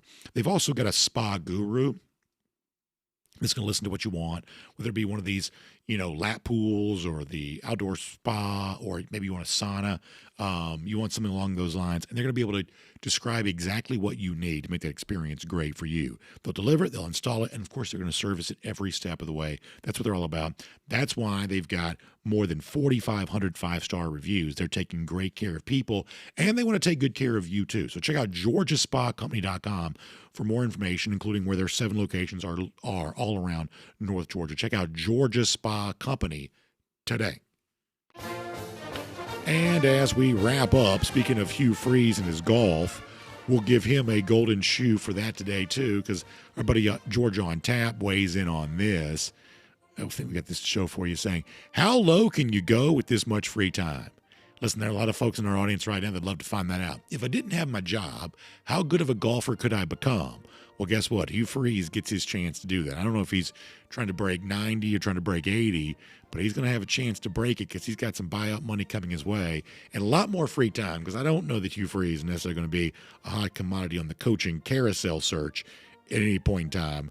So maybe more chance to play some golf and some money to do it. He can join all kinds of clubs if he wants to. Take some golf resort trips, things like that. George on Tap having some fun at his expense when it comes to that. Lousy, stinking Gators, we're still mocking them. And we're going to be doing it for a very long time, about 1,823 days. That's how long it's been since Florida's beaten Georgia. That is our Gator Hater Updater. We're going to keep doing that for at least another year, if not many more years to come. Fun to consider that. DawgNation Daily presented by ServPro. Thanks for being here today. We hope you'll come back tomorrow. And on video, time now for the R.S. Andrews Cooldown. R.S. Andrews, when you turn to for your air conditioning, heating, plumbing, and electric needs. They show up on time. They do the work that's promised, the price is promised. You can trust them on all of that today. So, best I can tell, everything went well today. I appreciate Jay and Kaylee for helping us with that today. I love that. And we'll get some comments here now. And I got a little time. I know we've been a little shorter on comments the last few days, but I don't think there's any reason why I can't give you a good full comment section here today. Quick fact checks. Yes, we did stay on the air, so that was cool. All right, fact check number 1. We did stay on the air. That's good. Now, I gave you a lot of fast and loose data a moment ago. How much of it did I get correct? Notre Dame was 4-8 in 2016. Yes. Jake Fromm's first home start was Samford in That's between right. Notre Dame and Mississippi State. That's right. Easy to forget that. Georgia beat Mississippi State the following week, 31-3. Not 37-3, 31-3. So, yeah, I'll call that a passing grade. I feel like that's about as close as I want to do. I'm one of those guys that I'm not into small details. I'm into big picture. I'm sort of a big picture guy. I'm more of a CEO than a CFO. So I'm not into small details. So every now and then I speak in broad generalities that are directionally accurate, if not specifically accurate. That is an example of that. Gary Holt says it's going to be interesting to see who fills all these jobs. It is. And people are saying there aren't enough good coaches to go around to fill all the jobs. But, and here's what's important to understand. That's why coaches get paid so much, because whether you fire 10 coaches in one offseason or 2 coaches in one offseason, there are never enough good coaches to go around. Good coaches are a scarce commodity. The coaching hierarchy is a competency hierarchy. And even moving up the competency hierarchy at all is difficult. And that's why if you show any propensity for moving up the hierarchy, you're going to get well paid for doing so, because it's just a scarce skill. There are a lot of people who want to be on the hierarchy and can't get there. There are a lot of people who get there and they're just happy to have a rung near the bottom. That's how hierarchies work. If you move up even a little bit, you're going to bring scarce riches to yourself, because most people can't move up. What happens to most people, think about Pareto's law and things like that. What happens to most people is they move off. And it's not just coaching that works this way. Look at the top tax bracket for wage earners. People move in to the highest tax bracket, then they move out. People have a tendency to think of wealth as static. For the most part, that's not really how things operate. There is a certain level of generational wealth that it's hard to lose that money, but empires are always rising and falling. People are always moving up and down. That's just kind of how life works.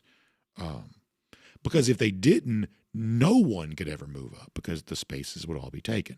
But clearly they can.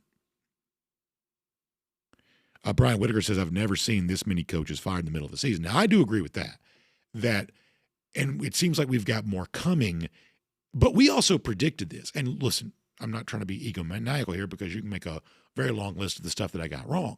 But I said this pretty frequently before the season began, that the SEC has mostly been peacetime for a while.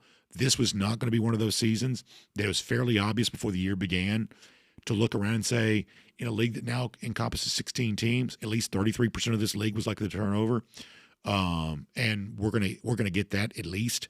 So yes, it's crazy how much turnover we're about to have, but some of this was fairly predictable because we had an under index of firings for the previous years prior to this.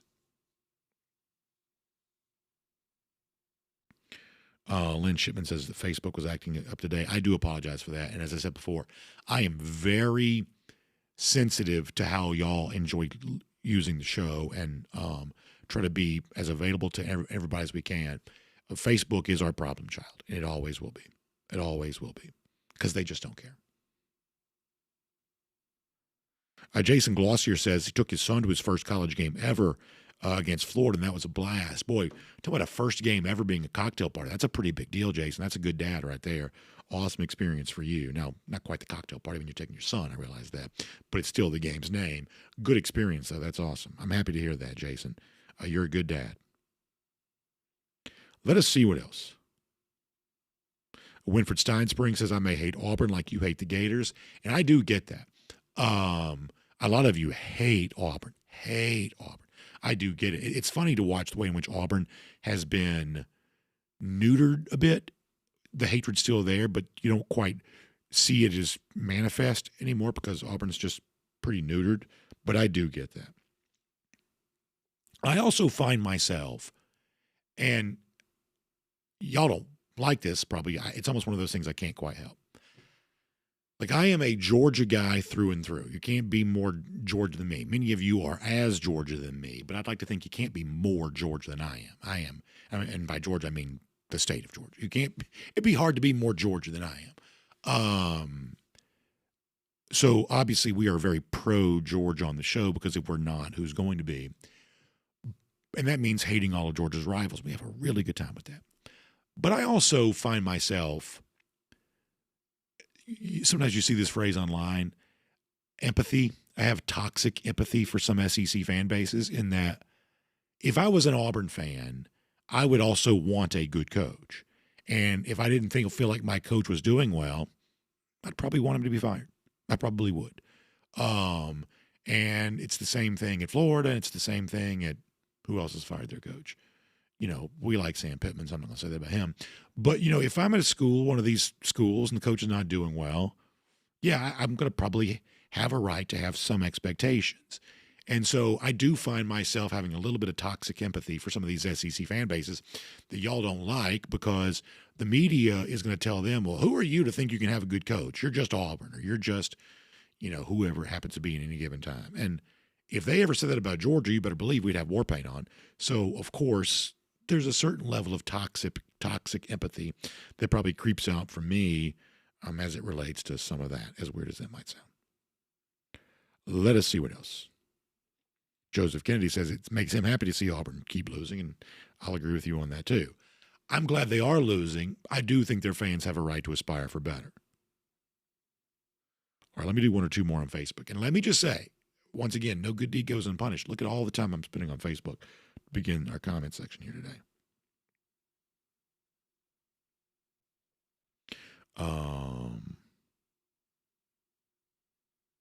Matt Ricavina says that when Facebook acts up for him, he'll go to DawgNation.com as opposed to YouTube. Yeah, so Matt's one of our longest time commenters. So a lot of our other chatters know Matt because Matt's been with us close to since the beginning. Some of you have been as well. And so a lot of the YouTube people know Matt very well because they think of him as the avatar for the non-YouTube chat. And so Matt's like, listen, that's enemy territory for me. So I'm going to bounce over to DawgNation.com. And I do think the DawgNation.com chat functions very well. It is a pain to get on the air because it's different than the other chats. But it does function very well. All right. Anything else before I go over to somewhere else? Marshall Fleming says he's had zero problem with Facebook. Well, that's good to know. Andrew Weaver says thoughts on our fourth quarter defense this year. My thought is it's pretty amazing that as oftentimes pedestrian as it's been through three quarters, the fact that somehow, some way, they just seem to always figure it out in the fourth quarter. I don't know how, but it seems to be working for them. I find that to be pretty fun and pretty amazing. I do. Okay, on YouTube. Alan Hampton says that Mike Bobo gets a lot of undeserved heat about his play calling. I really like what he's doing, and we're fortunate to have him. Yeah, I think that Bobo's having a great year. I really do. And now listen, play calling is one of those things where you're going to have some bad plays every now and then. And the thing that I feel about play calling is when a play doesn't work, the natural human tendency is to look at the play and be like, who would have ever thought that would have worked? Like, why are you doing this? Or why are you doing that? It's kind of like if you're ever driving on the expressway and you run into some construction traffic, everybody always says the same thing of, why are they doing construction right now? Because your thought is there's a better time to do construction when I'm not on this particular road. Everybody always has the same thought about that.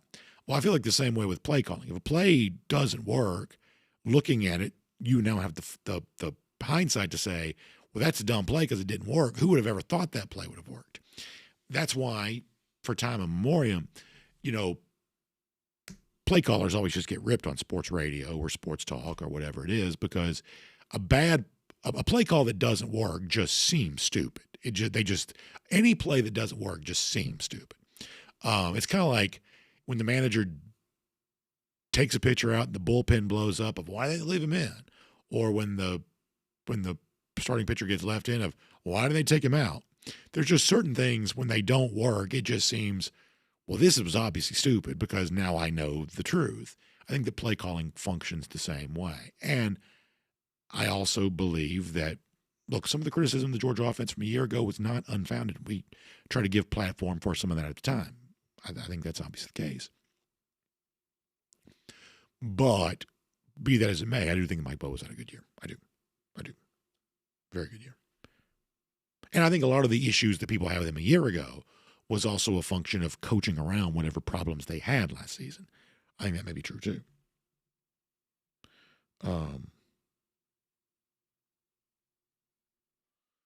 Let's see what else. Greg Hendricks brings up a really good point. I think this is probably true. I really do. You can make a pretty strong case that Auburn should have never fired Gus Malzahn. I think that's really true. And this is where my SEC side comes out because as a lot of our Georgia fans in the audience are saying, listen, I just want Auburn to be bad. Whatever sequence of events needs to take place for Auburn to be bad, I'm just thankful for it. And I obviously agree with you because I'm a Georgia fan too. But I do love the SEC, and I love talking about the SEC. I love just getting interested in SEC-related topics. And if we try to put our objective hat on for a second, as capable of that as we may or may not be, you can make a case that Malzahn was winning enough that Auburn fans probably should not have run him off. That's probably true. I think that's probably true. Jonathan Aaron says, do you think this will be the wildest portal year we've seen yet with all the coaching firings?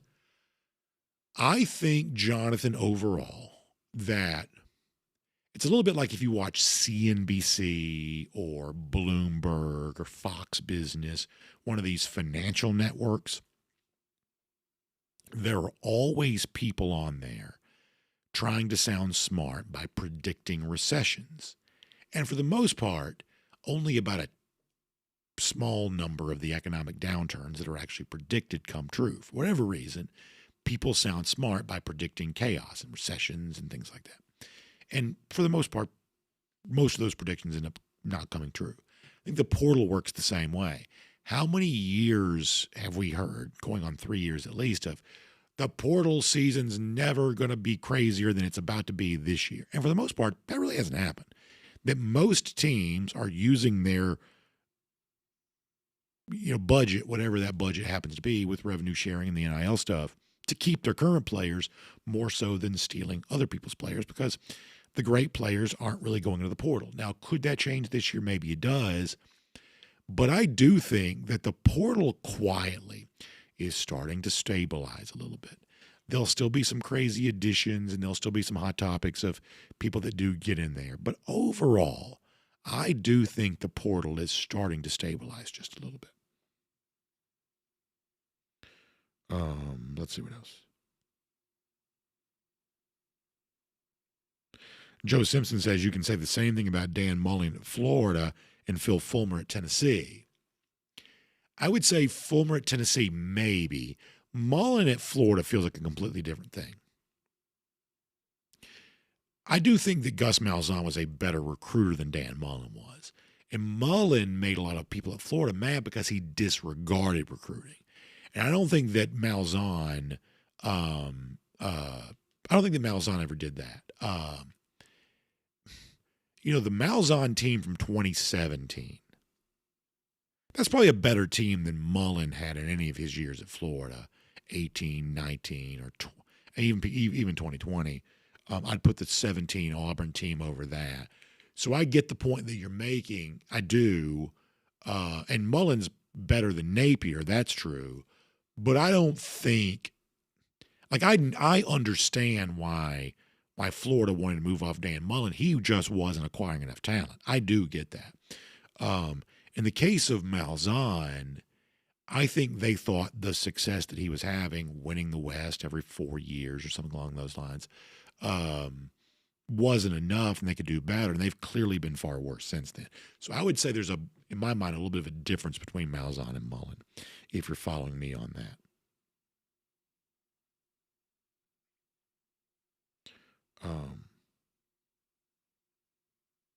Let's see what else. HB says the Georgia offense looks to be coming together with improving health of the offensive line. The defense is still a work in progress. Schumann is in over his head, he says. Well, putting the defense aside for a moment, I do think the point that you make about the offense, I think, is probably pretty true, that, as luck would have it, Georgia seems to be getting better offensively right around the same time it's getting healthier with its offensive line. I think that's a pretty good point. I do. I think that's a pretty good point.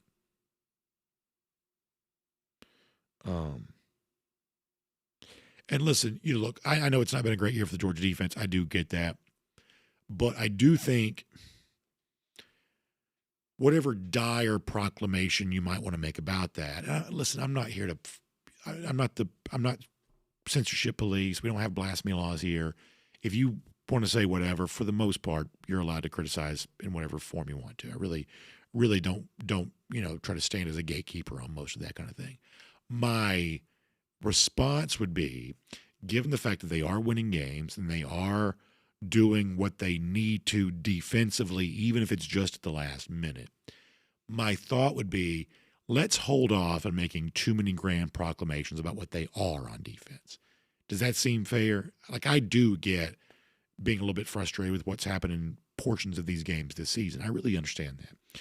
But because the results have mostly been good, and they wouldn't have gotten the wins they had without making some things happen on defense, maybe holding off a little bit on too many grand proclamations, maybe that makes some sense.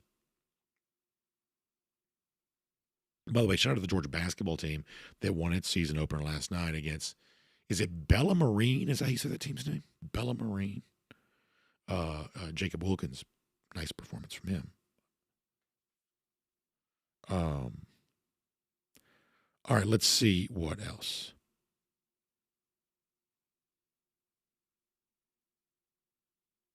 Henry Dion brings up a really good point, that nobody would trade the last 5 years of Georgia football for the last 5 years of Alabama football. And that's just true. It's just true. Now, that doesn't change the fact that, of course, we would like to see Georgia beat Alabama more frequently, if for no other reason than it is hard to always hear that one thing being the one trump card that people think they can play against your program. Oh, you don't beat Alabama. Of course that's hard. Of course it is. And look, shows like this, for the most part, at least in some form or fashion, exist because of the fan chatter back and forth. That's what a lot of this is about. It's about oh yeah, well, you say this about my team. How about this about your team? That's a lot of what this is, all just in fun. We don't take ourselves too seriously. Never.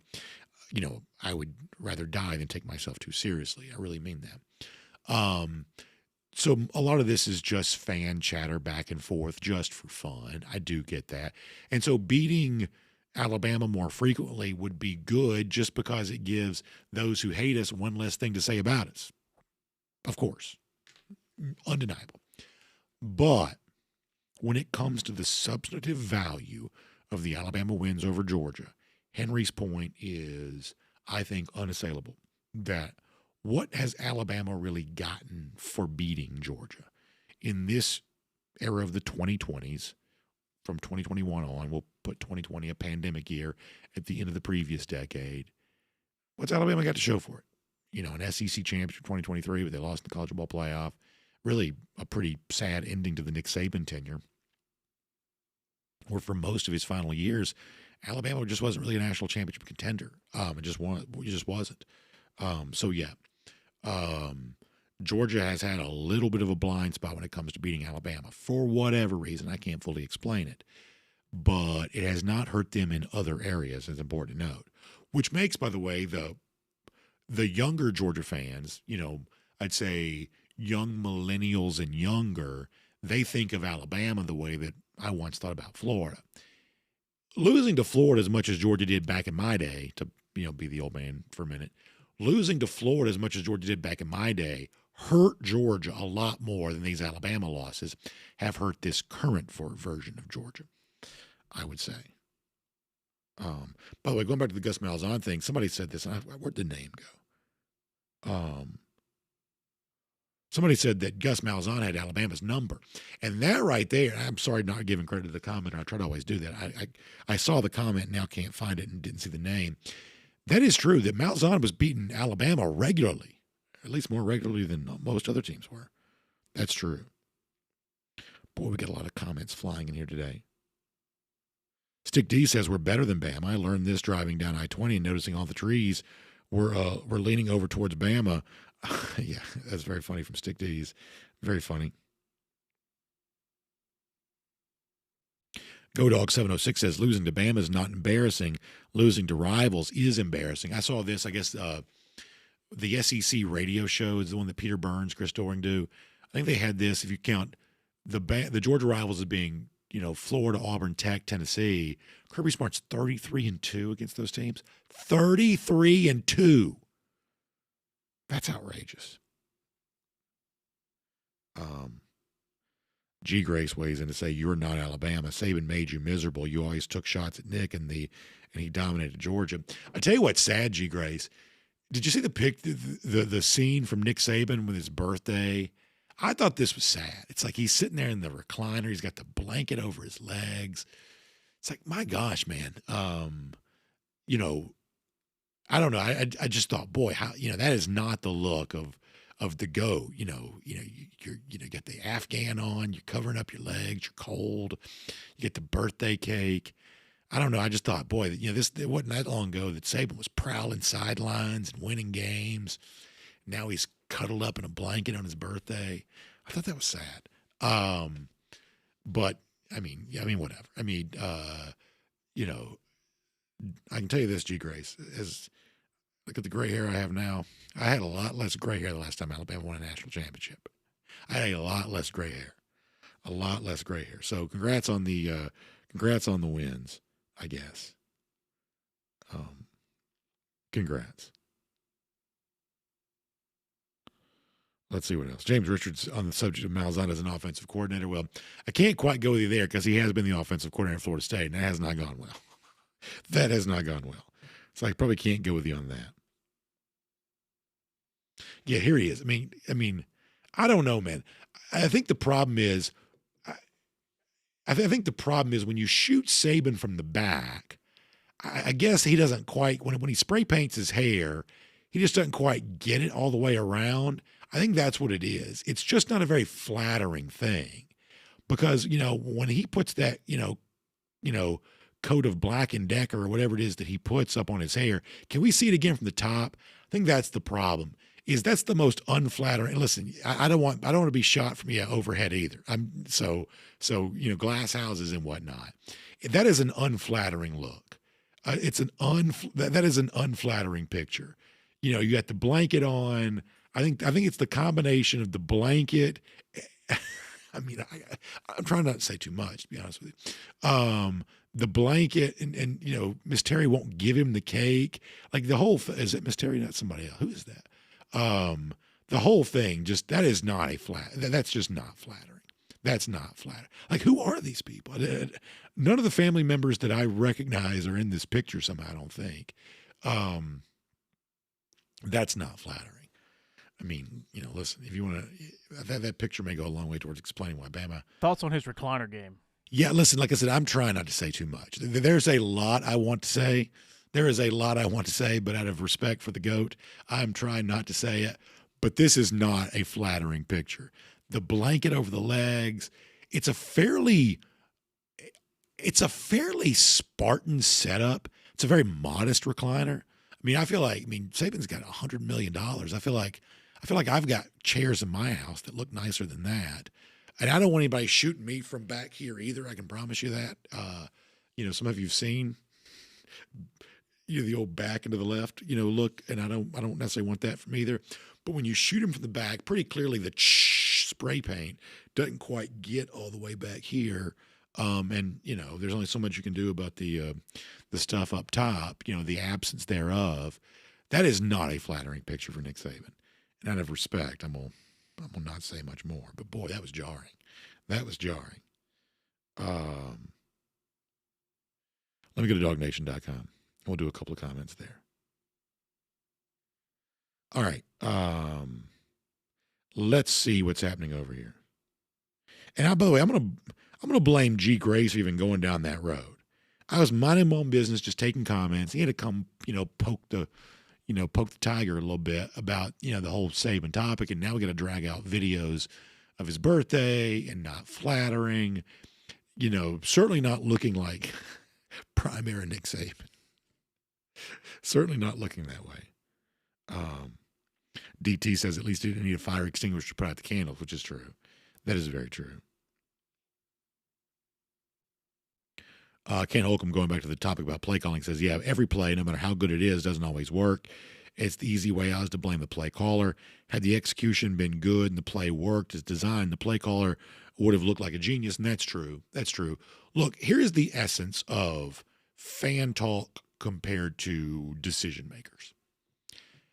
Kirby Smart said this, I think it was Friday. He talked about the success that Georgia's enjoyed. He traced it back to continuity. Key decision makers in sports, whether it be general managers in professional sports, coaches, ADs, college sports, things like that, they really value continuity. And one of the ways you get continuity is by being slow to act. That changing your mind slowly, can be a good decision. Now, I told you before, you're going to fire more people in sports than you are in other fields because of the frantic way in which they have to be hired. But coaches, key decision makers are always going to lean towards continuity because they value that, which means doing nothing. Sports fans always lean towards doing something. If you tune into sports talk radio, or if you look at chats online, or just anytime sports fans are gathered, the number one bias that all sports fans have, fans have a bias towards doing something. Do something. When something's not working, do something. And a lot of the fire the coach talk that comes, and not even about Georgia fans for a minute, just sports fans in general, a lot of the fire the coach stuff relates back to the ongoing conflict between let's be patient and not act too quickly, and the sports fans' demand of things aren't working. I want you to do something. I want you to bench the quarterback. I want you to fire the coach. I want you to run some different plays. I want you to do something. Sports fans always have a bias towards do something. In fact, once you recognize this, you'll see it. Every message board post, every unhappy comment in our chat, it always can be traced back to this isn't working. Why don't you do something?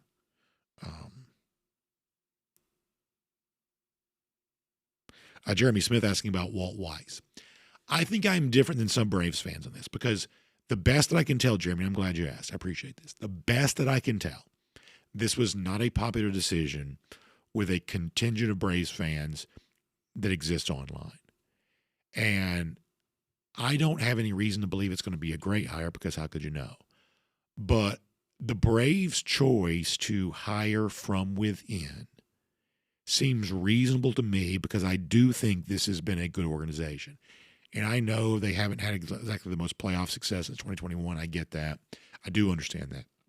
But I do think of Atlanta as a good organization.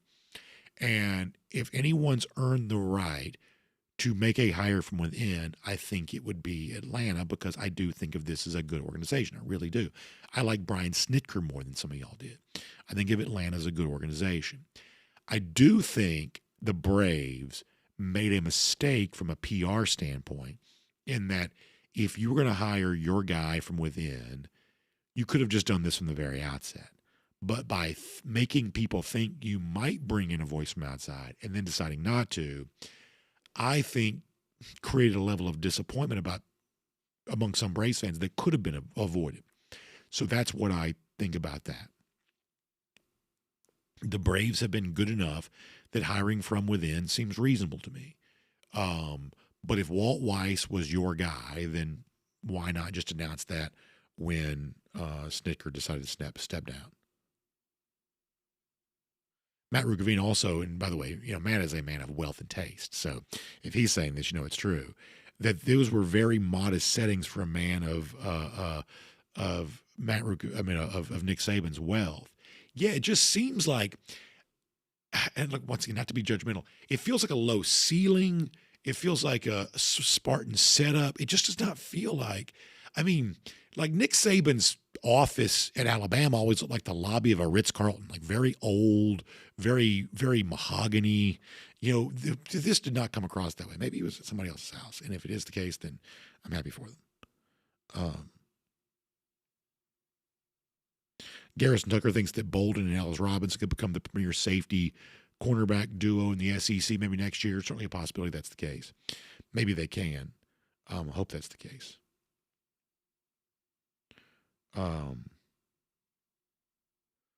Let's see what else is going on here. And we're going to get ready to go. UJ Marine says that Malzahn is 3-5 versus Alabama. I would say, given how frequently other teams played against Alabama and how infrequently the teams won, that's a great record. 3-5 against Nick Saban's Alabama is a terrific record. That's a terrific record. Golly, how many more national championships would Georgia maybe have if it beat Alabama 3 times? Savannah Bryant says, I found the Dogs' new OC, should they need one. These two guys sitting behind me Saturday in Jacksonville, they literally complain about every single play call, even the ones that went for big gains. They hated Bobo.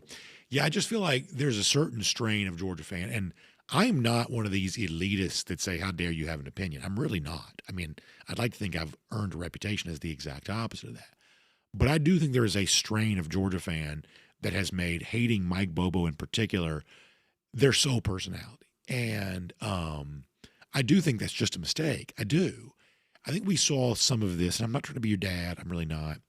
But I think we saw some of this in the Stetson Bennett era, where in 2021, there were some Georgia fans that had backed themselves into such a corner related to how much they hated Stetson Bennett before Bennett became what Bennett became, that when Bennett had success, it's almost like they couldn't enjoy it because deep down, and this is just human nature, and you either understand this or you don't, deep down, there were some people that are lifelong Georgia fans, but once you hate Bobo so bad, or hate Bennett so bad, or hate whoever so bad, once you hate somebody so bad, you'd rather Georgia lose than be wrong. And I'm telling you right now, that's a bad place to be. And I'm not trying to be your dad. I'm not gatekeeping opinions. Y'all can think what you want to think. You can say what you want to say. I'm really not here to censor. I'm really not. I'm really not. But as someone who has lived longer than some of y'all have, I do believe it's really true that you want to be careful backing yourself into a corner where you then subliminally root against your favorite team, especially in 2021. My gosh, it had been 40 years since Georgia won a national championship. And I know for a fact, because I watch Georgia fan behavior for a living.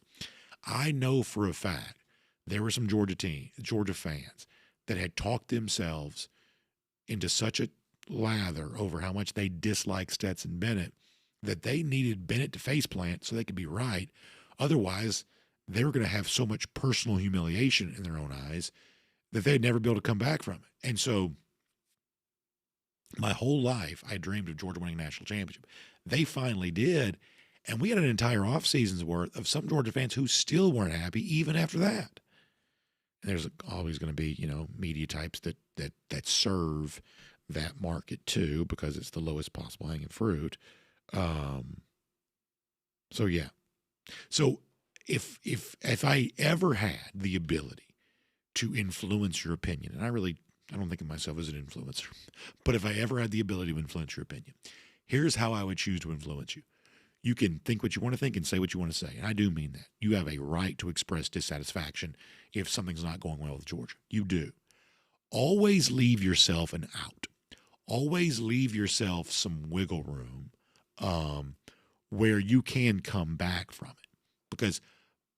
Because saying something so matter of fact that you can't come back from it puts yourself in a pretty miserable place. And listen, I know some of you, you change your username, you delete your account, you get new accounts, you reinvent yourself as a new character. Like, I do know some of you do that. I've seen it with my own eyes. But still, it just does something to you on the inside. When you've got a whole personality around fire Bobo or bench Stetson or, blame, one of these days it's going to be Kirby Smart, because it just, eventually it comes for everybody. You feed the beast long enough, eventually the beast wants to come and feast on you. That's just the way it goes. But as you express what may be a well-founded criticism, just give yourself some room. And I know some of y'all think I'm being wishy-washy when I do this sort of thing, but I do it for a reason. I will say, Georgia needs to play better. And if they don't, ... Okay, that comes across as a tepid criticism, and it's not quite forceful enough for some of you. But what I'm trying to do in that moment, when I say something along those lines, is I'm trying to reflect what feels accurate at the moment with the foreknowledge that the future could be different than the present. That's what I'm trying to do. So there you go. Do with that what you will. Anything else?